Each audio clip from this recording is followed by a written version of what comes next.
Hello and welcome to the Formula Botanica Green Beauty Conversations podcast. If you're interested in taking one of our award-winning online organic cosmetic science courses, then head over to formulabotanica.com and sign up for our free sample class.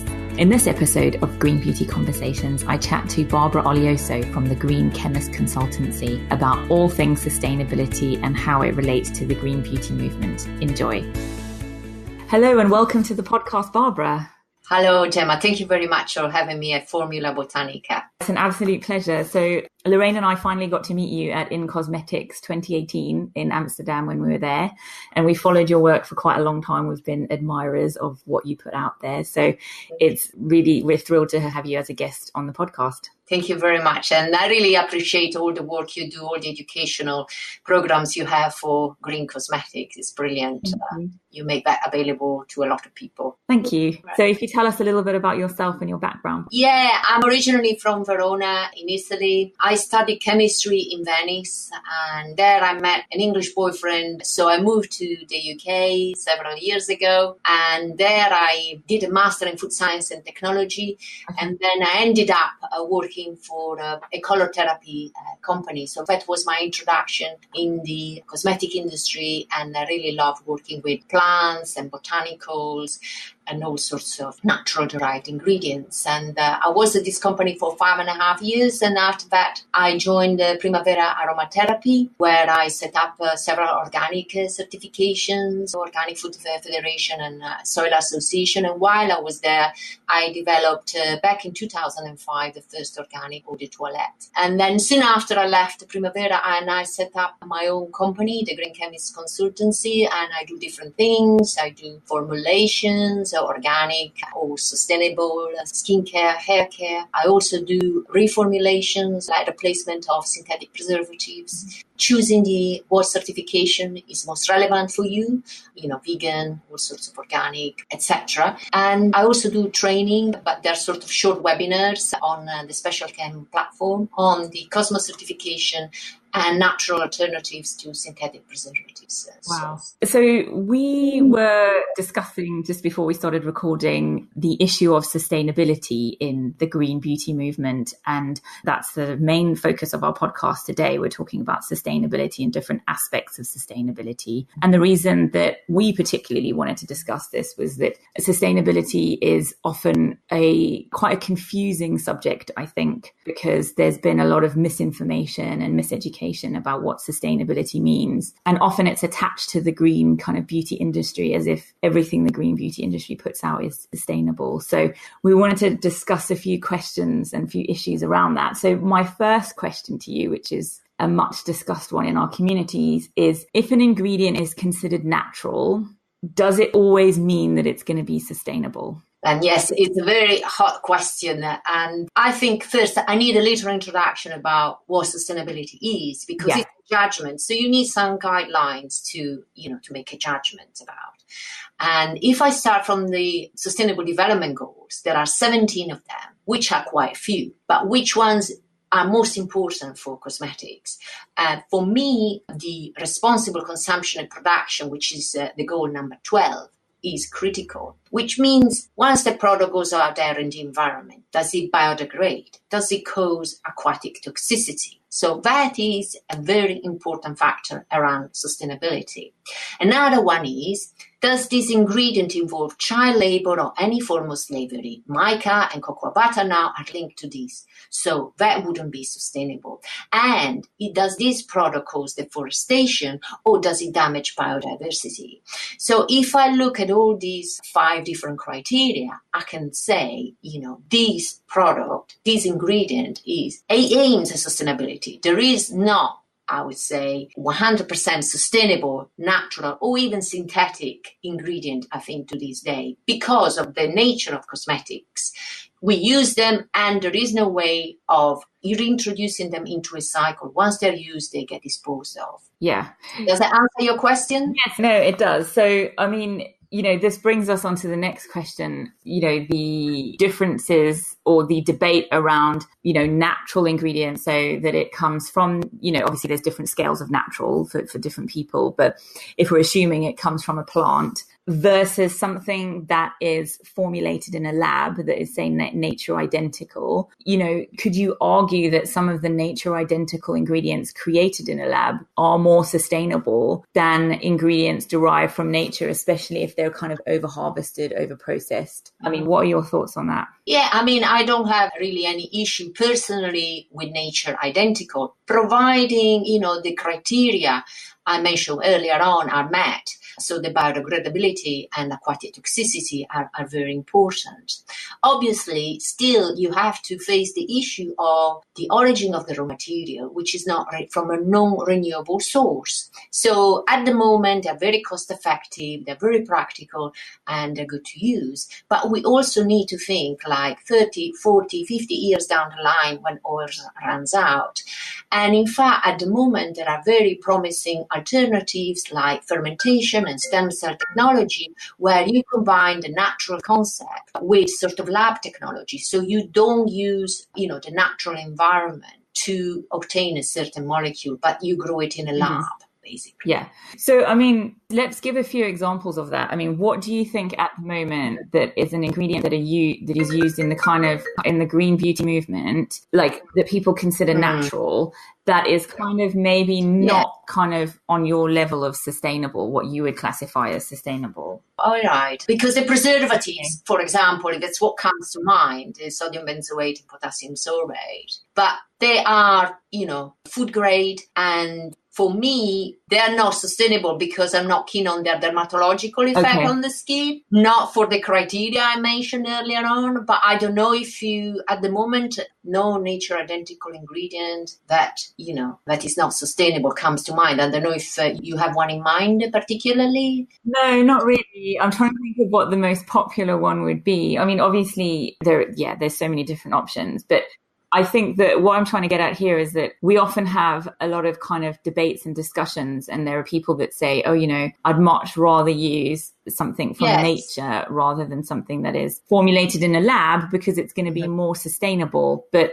ultimately, I think that only addresses maybe, like you said, there's multiple factors that you have to consider when sustainable. Yeah, because definitely there is a value in growing plant materials. Yeah. And if you grow plants, you protect them and sustain them. If you don't grow them, then what's going to happen? So we need a sort of variety of solutions for different types of raw materials. And it's important, I think, to keep the crops going so that we protect the plants, we look after them. And we also need to protect biodiversity and restore wild habitat. We have, all sorts of different challenges, and there isn't really one big solution like, let's go nature identical or let's grow things in a lab. You need a variety of solutions. Yeah. So in other words, there might be some plants that are easy to harvest and that can meet demands and that meet all your different criteria. But then there's some things that might be better to have them nature identical and grown in a lab if you're not able to look after them in their kind of natural environment and encourage biodiversity and natural habitats. That's right. Yeah. Because I guess there's a problem with over harvesting. I mean, I know that like sandalwood is a problem, but those are things that people still like to use. And often will say, well, it's from nature, so, it's sustainable. But not really. It depends how it's harvested. And there is also a lot of adulteration with sandalwood oil. And so you really need to get a good source of it. But obviously, without inspecting, it's really difficult to know how sustainable it is. And yes, sandalwood oil is fantastic. And now there are sources from Australia available. In my opinion, they're not as nice as the Indian one. And so how do we go about that? How can we promote a sort of a healthy and sustainable industry for sandalwood? Because in India, they have all sorts of issues, all sorts of survival issues there. And, So it's a tricky one. I mean, these are challenges that can be turned into opportunities. Yeah. Give me some examples of opportunities that you think that we have in this industry to... I mean, there was one that comes to mind, there was all this big success around the coffee scrubs. And I thought it was really clever that, food waste became a very popular product in the cosmetic industry. It is a coffee body scrub. And I really admire that initiative. And I think they're still going. Yeah, no, they are. I mean, coffee scrubs are really, really popular. Yeah, and the idea that you could use something that was considered a waste product. I mean, I know that that is often, people are always looking for new opportunities like that, particularly in the food industry as well. And normally what happens in the food industry at some point kind of crosses over slightly. Yeah, food and cosmetics are strictly linked, yeah. Yeah. Yeah, so what I was getting at, the reason why I wanted to ask you those questions was because I think that sometimes it's really easy to say one thing is better than the other. And I know that, there's this debate happens within the vegan circles as well. Obviously, vegan is a big thing, but just if it doesn't contain animal products, does that mean it's sustainable? Does that mean it's cruelty-free? I mean, what do you think about that? That is such a big topic. I know. But first of all, I mean, there is a value in vegan diet. Yeah. I appreciate that because the environmental impact of having animals is big. Yeah. So therefore, there is the opportunity there for organic meat because according to organic standards, they're not meant to be fed with antibiotics, which are a big, big problem in fish farming and animal farming. They cause all this antimicrobial resistance, and it's a problem, right?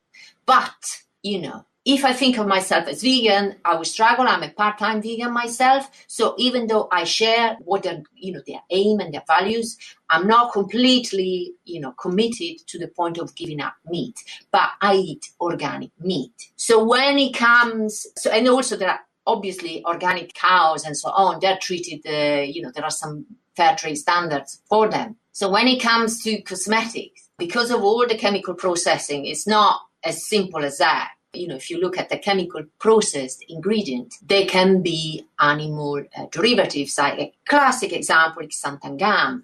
So the fermentation process involves egg white to feed the enzyme. Okay. And vegan society, for example, doesn't allow that grade of xanthan. You need to use a vegan grade, right? But, personally, it's an egg, the cruelty, I don't see the cruelty of that. Yeah. And so I don't know how far you want to go into the rabbit hole, because even when you think of a plant, you feed it with horse manure, then what about that? Is that vegan? Is the crop vegan if you feed it with horse manure? There is an overall connection. We cannot separate animal from plants. There is this, evolutionary, we know there is this big link. And I think we have to be sort of reasonable about how we look after the animals, the welfare of animals, and how we sort of select the criteria for vegan cosmetics. Because the problem with vegan cosmetics is they can be full of petrochemicals. And then petrochemicals go into the environment and they pollute the waters, and then that kills the fish. So what about that? Yeah. You need to have a sort of we look after the animals, but the how has to be flexible and reasonable. Yeah, it's an interesting debate because obviously I myself am not vegan, but I share the ideals, like you say, because I think there's massive benefits in eating that way and preventing, cruelty to animals and everything. But just because something is certified vegan doesn't necessarily mean it's cruelty free, which I remember when I did a master's in food policy quite a while ago, and there was this debate raging about that. And so people were arguing, if all I'm eating is like blueberries and quinoa and whatever, then my diet is cruelty free. And the lecturer was like, yeah, but there's different categories of cruelty free. So for instance, do you know that your blueberries are, completely humanely picked? Like, what are the conditions on the farm where the blueberries are coming from? Is it associated with child labor in any way? How is your quinoa being grown in Peru? How is it, so there was this massive debate about what in fact cruelty-free meant. And again, like what you were mentioning, if you have something that doesn't have any animal products but does have loads of petrochemicals, then how is that definitely sustainable? There's a scale, I think, that people, but then how far down the rabbit hole do you go? I mean, like you said, how would we live if we had to avoid every single thing? That's right. I think we'd be so stressed out. But this is it. I think we need to accept these conflicting. We live in a time of big conflict, dilemmas, and we just need to accept there are dilemmas and nobody is perfect. But I think awareness and education are key. So get to know your dilemmas and then make conscious choices. What's most important to you, really? Yeah, exactly. So one of the other things I wanted to talk to you about that we were talking about before we started recording this was about the kind of movement towards zero waste and its connection to the green beauty movement. And one of the topics that was debated not that long ago in one of our Facebook groups was about how do you have refillable packaging as an option. And I wanted you to talk a little bit about that because you raised some interesting points before we started recording. I mean, the Body Shop pioneered this concept several years ago, and people would go to the shops and refill their bottles, and they had to put a stop to it because they had microbial issues. And at the time, there were more synthetic preservatives allowed. They were not as restricted as we are today. So I now see more, a revamp of this concept with pouches, and I can't see how that is going to work.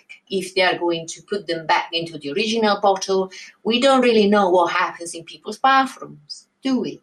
No. And there is a risk. So who is going to take that risk? And who is responsible when things go wrong? So I wouldn't be keen on it. And I've seen other ideas now about the plastic-free movement, with the dry shampoo, solid shampoos and things like that. Yeah. And they, I haven't tried one, but it makes sense. I think it's suitable for more committed consumers, perhaps. Yeah. Yeah. I mean, do you think, should packaging be where our focus is as an industry if we're trying to make ourselves more sustainable? Yeah.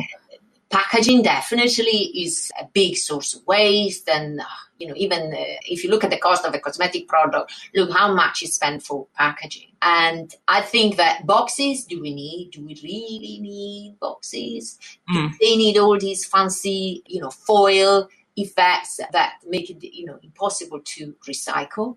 And in terms of plastic bottles, can we use smaller bottles with more concentrated products so we're more efficient about the way we use the plastic? And how do we make sure that that recyclable bottle ends up in the right place where it's properly handled? And think also of the dispenser, because like pumps are very difficult, nearly impossible to recycle. They're made of 14, 15 different materials. How are you going to dismantle that? Even if every single material is potentially recyclable. So you really need to think all these things and also have a campaign of education for the consumers, because the consumers, if they end up with paying for something that hasn't got a box, it's a smaller bottle, and it doesn't have a pump, they need to understand it's important that there is a value in that simple approach and that they're helping the environment to reduce this plastic pressure. I mean, I think that's a really interesting point, and it comes back to the point that you made before about this age of dilemma, because, often, we see people who want to create beautiful looking products. So the packaging has to be beautiful and it has to be, kind of social media worthy. You can have your products on a shelfie, or, that it looks good on Instagram or Facebook or whatever platform you choose to be on. But yet, how do we tie that into sustainability? I mean, are we going to have to make a compromise somewhere, do you think? I think people will need to understand. And we saw Blue Planet had a massive impact on people's awareness about what happens to things, because we're just aware of what we see. But with Blue Planet, we went beyond our sort of familiar environment, and we saw what happens in the oceans. And I think there will be more of that. If people know about the impact, then they will think twice. They will have to find, obviously, a balance. It doesn't have to look ugly, but I think people will need to sort of, get more familiar with the consequences of using a certain type of product. Yeah, so I guess, if we're going to use less packaging, or we're going to try and, seek alternatives to like pumps and, that sort of stuff, that, like you say, the campaign of education is equally as important as your packaging, really, I suppose. Yeah, no, definitely. It's all part this campaign of education. It's all together. It has to explain about the packaging. And I think people anyway, they're so fed up with, I am fed up with packaging. Every time I go to the supermarket, it's a job to separate cardboard and then the plastic, and some plastic, all plastic is it, where do I put it? It's like it's a full-time job. So the benefit also is not only for the environment, potentially for people, because they're going to save time and hassle about, managing all these packaging. Yeah. I guess, another tricky thing is I was speaking to a packaging person at an event recently, and I asked them about what they were doing to kind of offer sustainable solutions to their customers. And they said, we want to do X, Y, Z, but some products can't go into some packaging because of microbial issues and etc. So I was like, okay, yeah, I understand it a bit more. Like, she's like, and she gave me some examples, and I was like, okay, yeah, I get that. But then I was thinking, this is another dilemma that we have. Like you said, I mean, do we prioritize the microbial stuff or do we prioritize the packaging? Because from her perspective, she was like, we have to comply with these EU regulations. So you got to the safety is paramount. Otherwise, there is no point. Definitely, safety comes first. But maybe you can offset if you have to be more stringent with packaging. Maybe you can offset it in other ways. Yeah. You don't have to be, so rigid. Yeah, I suppose so. And I suppose, we have seen a move towards formulating things that don't need as much packaging, like the shampoo bars or the body scrub bars and those sorts of things. I mean, do you think there's a future for that sort of product? And do you think, where do you think the kind of premium market then lies in this? Yeah, it will be very interesting to see. These are very interesting times, and Lush has been heavily promoting their solid shampoo, even though they're full of FD&C colors, and I haven't checked the Inky listing. Yeah, so it'll be interesting to see if they manage to change the culture, and especially young people. Yeah, I would say there's more potential for millennials because they care about the environment. They're young, they're prepared to change their habits. And so they would certainly, I think, embrace that change. But for older generations, I'm not sure. I can't picture, older people using solid shampoos. But I think it's a niche that will grow more and more. And in relation to premium, how are they going to do it without the sort of fancy packaging? That would be very interesting. I don't know. If I knew, I would go to a big company and sell the idea. Yeah, I mean, I guess, like most things related to sustainability, the situation that we are in now as a whole, we're going to have to pick it off piece by piece. Yeah. So like you say, focus on what matters first. So like, I guess for the premium industry, maybe that can be ingredients. So maybe they have to look at the ingredients, the provenance, sustainability, tackle that first. Then hopefully by the time they finish that, someone has come up with some ingenious... Yeah, but they got margins, so they could invest into environmental projects to restore wild habitat. So in that case, if they wanted a fancy packaging, knowing they have projects to restore the environment, I would say, okay, I can live with that. Yeah. Yeah. So, as I said, it's about, sort of negotiating all these dilemmas and all different areas and find your way. Yeah. I guess what's come out of this for me is there's no one single answer to everything. No, there isn't. But there has to be a sort of a general commitment that is not just based on packaging, it's based on ingredients, it's based on all sorts of things, even in the manufacturing, the way you clean your plant, all sorts of. Yeah, it goes back to what you were saying about opportunities. You have an opportunity at every level. Yeah, if you're thinking about harvesting, provenance, cleaning of the manufacturing facilities, there's an opportunity to make some part of the process sustainable. Yeah, definitely. I just wanted to say thank you so much for joining us. It's been a really interesting chat. And I'm sure we'll be working together on this at some point in the future, or have you as a guest at some point again. Thank you. Thank you. And if you want to hook up with me, I have a LinkedIn page, a Twitter page, and a website as well. So have a look, Barbara Olioso, OLIOSO. You will easily find them. What I'll do is I'll put in in the show notes, I'll put in all of your links, like your website, your Twitter, everything that you're on, it will come in there. Okay, that's easy.